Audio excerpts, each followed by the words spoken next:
नमस्कार दोस्तों, मैं हूं देवेंद्र। अप टू डेट में आपका स्वागत है। तो चलिए आज हम बात करते हैं आज के कुछ अपडेट्स के बारे में।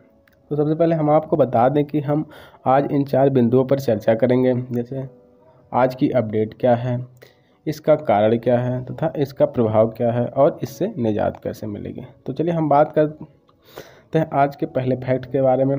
तो हम आपको बता दें कि श्रीलंका में आपातकाल का ऐलान हो गया है, क्योंकि श्रीलंका की आर्थिक स्थिति खराब हो गई है और वहां के राष्ट्रपति गोतबाया राजपक्षे ने आपातकाल का ऐलान कर दिया। दोस्तों, उन्होंने आदेश में कहा कि देश की सुरक्षा और आवश्यक सेवाओं की आपूर्ति के रख रखाव के लिए हम ऐसा फैसला ले रहे हैं, अर्थात इसके बाद पूरे देश में सुरक्षा बढ़ा दी गई है।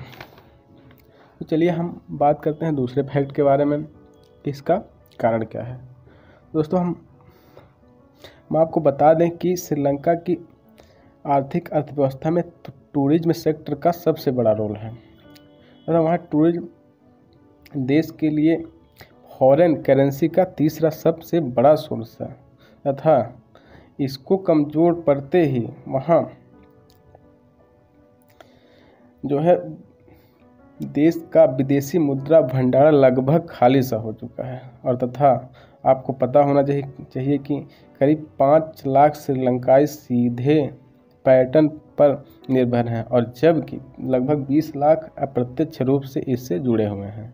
दोस्तों, श्रीलंका की जीडीपी में टूरिज्म का लगभग 10% से ज़्यादा योगदान है, लेकिन बदकिस्मती कोरोना के चलते वहाँ पहले से ही पर्यटन कम आना हो गए थे और अब इन रूस और यूक्रेन के युद्ध के कारण लोग वहाँ आना कम हो गए हैं, लगभग मानो बंद सा हो गए, क्योंकि रूस और यूक्रेन से सबसे ज़्यादा वहाँ लोग आया करते थे और अपने पैसे खर्च किया करते थे, जिससे उनकी जीडीपी में बढ़ोतरी होती थी। बट वो चीज़ें अब नहीं रही। तो दोस्तों, हम बात करते हैं तीसरे फैक्ट के बारे में कि इससे वहाँ मतलब क्या प्रभाव पड़ रहा है, इससे क्या प्रॉब्लम हो रही है। तो हम आपको बता दें कि श्रीलंका की आर्थिक स्थिति खराब होने से इतनी वहाँ आर्थिक तंगी आ गई है कि श्रीलंका में पैसों की कमी हो गई है और पैसों की कमी होने के कारण वहाँ जैसे नेचुरल गैस, ऑयल, खाने पीने की सामग्री ये श्रीलंका परचेज नहीं कर पा रहा है, जिससे वहाँ महंगाई की भरमार हो गई है। दोस्तों, आपको इस बात से अंदाज़ा लगाना होगा कि वहाँ लोग पेट्रोल के लिए पेट्रोल पंपों पर लाइन लगा कर खड़े हैं तथा उन्हें तेल नहीं मिल पा रहा है, उन्हें गैस नहीं मिल पा रहा है। दोस्तों, हम आपको आश्चर्य हो रहा है कि वहाँ खाने पीने की सामग्री जैसे 1 किलो शक्कर 290 रुपये किलो तथा चावल 500 रुपये किलो, ऐसे ही कुछ और जैसे अगर 500 आप ग्राम का दूध आपको लेना है तो 790 रुपये,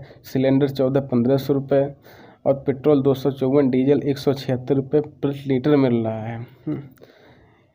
दोस्तों, वहाँ हालत बहुत ख़राब हो चुकी है, इतनी ख़राब हो रही है कि लोग वहाँ जगह जगह प्रदर्शन कर रहे हैं और तथा कुछ लोग, हजारों लोगों ने राष्ट्रपति गोतबाया राजपक्षे के आवास के बाहर प्रदर्शन किया तथा इसके विपरीत पुलिस वालों ने उन पर लाठीचार्ज किया। लोगों में हिंसक भावना उत्पन्न हो रही है।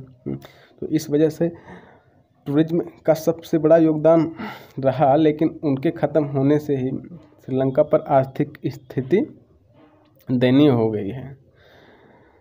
तो चलिए हम अब चौथे फैक्ट के बारे में बात करते हैं कि इससे निजात कैसे मिल सकती है। तो दोस्तों, हमारे पॉइंट ऑफ व्यू से श्रीलंका के प्रधानमंत्री महिंद्रा राजपक्षे को अपने पड़ोसी देशों तथा विकसित देशों जिससे कि उनका व्यवहार अच्छा है उनसे बात करनी चाहिए और उनके आर्थिक और अपने आर्थिक मुद्दों पर चर्चा करनी चाहिए तथा अपने देश को आत्मनिर्भर बनाने के लिए सरकारी स्तर पर मीटिंग बुलाना चाहिए तथा इन मुद्दों पर बात करना चाहिए तथा इस बात को दोस्तों हम आपको बता दें कि इस क्राइसिस को देखते हुए हम अपने भारत ने फ्यूल को क्राइसिस को देखते हुए श्रीलंका की मदद के लिए एक ऑयल टैंक भेजा है, जो शनिवार शाम तक पहुंच गया।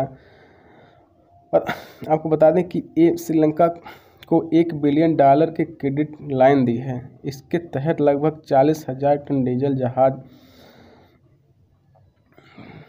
के द्वारा श्रीलंका पहुंचाया गया, जिससे लोगों में कुछ राहत मिली।